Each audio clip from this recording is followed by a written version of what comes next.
Hello friends, अस्सलाम वालेकुम। Welcome back to my channel. This is Mala और हाजिर हूँ मैं आपके लिए बहुत आसान सी एक और होम रेमेडी लेकर, जो कि आपकी स्किन को चमकदार और गोरा बनाएगी। और आपको अचानक कहीं जाना पड़ रहा है या फिर आपके घर में कोई मेहमान आ रहा है, तो आपको ज़रा भी फिक्र करने की ज़रूरत नहीं, क्योंकि ये स्क्रब आपको सिर्फ 5 मिनट में असर दिखाएगा।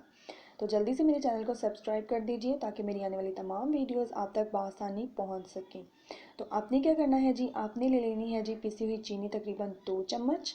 उसमें आपने हाफ़ टेबल स्पून हनी डाल देना है। उसके बाद आपने उसमें तकरीबन 4 से 5 कतरे लेमन के डाल देने हैं। उसके बाद आपने डाल देने हैं हाफ़ चम्मच एलोवेरा जेल।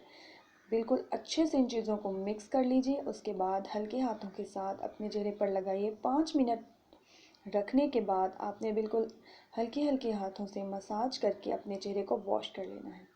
ये अमल पहली दफ़ा ही आप लगाएंगे, ये स्क्रब आप पहली दफ़ा ही लगाएंगी, तो आपको बहुत ज़्यादा वाज़िया फ़र्क नज़र आएगा। आपका चेहरा बिल्कुल खिल उठेगा, चमकदार और गोरा नज़र आएगा। और अगर आपको मेरी वीडियोस अच्छी लगती हैं तो प्लीज़ मेरे चैनल को सब्सक्राइब करें, अपने फ्रेंड्स के साथ शेयर करें और लाइक करना बिल्कुल मत भूलिएगा। ओके, अल्लाह हाफिज़।